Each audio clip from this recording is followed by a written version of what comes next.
உங்கள் வாழ்க்கையில் ஒரு முறையாவது உங்களுக்கு இந்த சந்தேகம் வந்திருக்குங்க. அதாவது எங்கே பார்த்தாலும் ஏன் இந்த டாலர் மயமாகவே இருக்குது? உலக அளவில் குளோபல் கரன்சியாக டாலர் வந்து அக்செப்ட் பண்ணியிருக்காங்க. இதுக்கு என்ன காரணம்? 1947 இந்திய சுதந்திரம் வாங்கும்போது $1 நிகரான இந்திய ரூபாய்கள் கிட்டத்தட்ட 4 ரூபாய் தான் இருந்துச்சு. ஆனால் இப்போது இன்றைய நிலவரப்படி கிட்டத்தட்ட 83 ரூபாய்.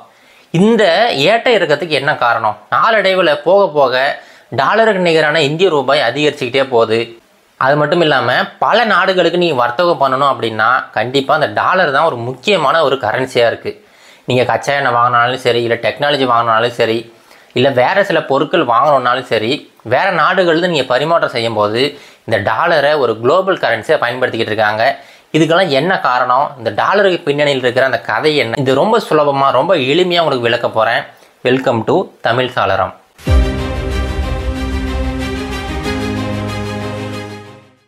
இப்போது நான் உங்களுக்கு சொன்னேன் பார்த்தீங்களா, சுதந்திரம் வாங்கும்போது டாலருக்கு நிகரான இந்திய ரூபாய்கள் கிட்டத்தட்ட 4 ரூபாய் தான் இருந்துச்சு அப்படின்னு சொல்லிட்டு. இது எப்படி கொஞ்சமாக அதிகரிச்சிச்சு?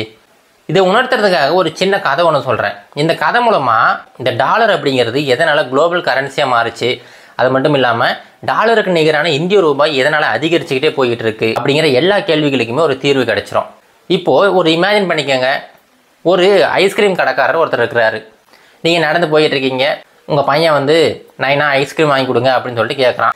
நீங்கள் இல்லைப்பா சளி பிடிச்சிங்க வாப்பலாம் அப்படின்னு சொல்லிட்டு இழுத்துட்டு போகிறீங்க. ஆனால் அவன் ரொம்ப அடம் பிடிக்கிறான். சரி, வேறு வழி இல்லாமல் அந்த ஐஸ்கிரீம் கடைக்காரர்கிட்ட உள்ளே போகிறீங்க. அது ஒரு பெரிய ஐஸ்கிரீம் கடை, எல்லா வகையான ஐஸ்கிரீம்லாம் வச்சுருக்காங்க.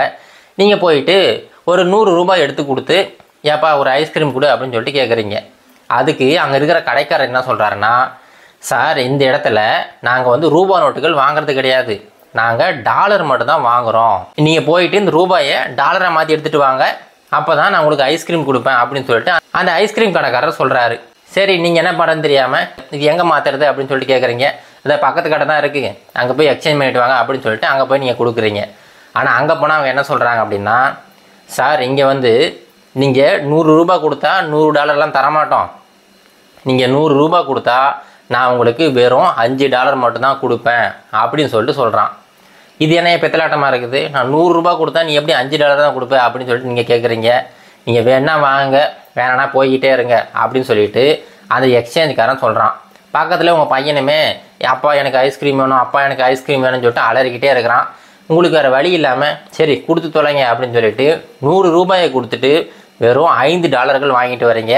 அந்த $5 வாங்கிட்டு வந்து அந்த ஐஸ்கிரீம் கடைக்காரர்கிட்ட ஐஸ்கிரீம் வாங்குறீங்க. இப்போ இந்த கதையில் என்ன நடந்துச்சு உங்களுக்கு நல்லாவே புரிஞ்சிருக்கும். அந்த ஐஸ்கிரீம் கடைக்காரர் வேறு யாரும் கிடையாதுங்க, அமெரிக்கா தான். இப்போ நீங்கள் அமெரிக்காவிலேருந்து ஒரு பொருள் வாங்கணும் அப்படின்னா அவங்க இந்த டாலரில் தான் வாங்கணும் அப்படின்னு சொல்லிட்டு கட்டாயப்படுத்துவாங்க. சரிப்பா நீங்கள் டாலர்லேயே கொடுங்க, நான் வந்து என்னோடய கரன்சி கொடுக்குறேன், அது எக்ஸ்சேஞ்ச் பண்ணிவிட்டு அதுக்கு ஈக்குவலாக டாலர் கொடுங்க அப்படின்னு சொல்லி நீங்கள் கேட்கும்போது அப்படிலாம் ஈக்குவலாக தர முடியாது, நாங்கள் வைக்கிறது தான் சட்டம், நீங்கள் 100 ரூபாய் கொடுத்தீங்கன்னா நான் வெறும் $5 தான் கொடுப்பேன் அப்படிங்கிற மாதிரி அவங்களே ஒரு எக்ஸ்சேஞ்ச் ரேட்டை போட்டு அதுக்கு தகுந்தாப்பில் நீங்கள் கொடுக்குற அதிகப்படியான காசுக்கு அவங்க குறைஞ்சபடியான டாலர்ஸை கொடுப்பாங்க. இப்போ அந்த டாலரை வச்சுக்கிட்டு தான் நீங்கள் வந்து பொருட்கள் வாங்க முடியும். இது அப்படியே கொஞ்சம் கொஞ்சமாக ஸ்ப்ரெட் ஆகி என்னாச்சுன்னா உலக அளவில் இந்த வர்த்தகம் அப்படிங்கிறது டாலரை மையமாக வச்சு இயங்க ஆரம்பிச்சிருச்சு. நீங்கள் எந்த பொருள் வாங்கினா கூட இந்த டாலரை வச்சு தான் வாங்குற மாதிரி ஆயிடுச்சு. இதனால் என்னாச்சுன்னா இந்த டாலருக்கு நிகரான இந்த இந்திய மதிப்பு கொஞ்சம் கொஞ்சமாக அதிகரிச்சுக்கிட்டே போயிட்டுருக்கு.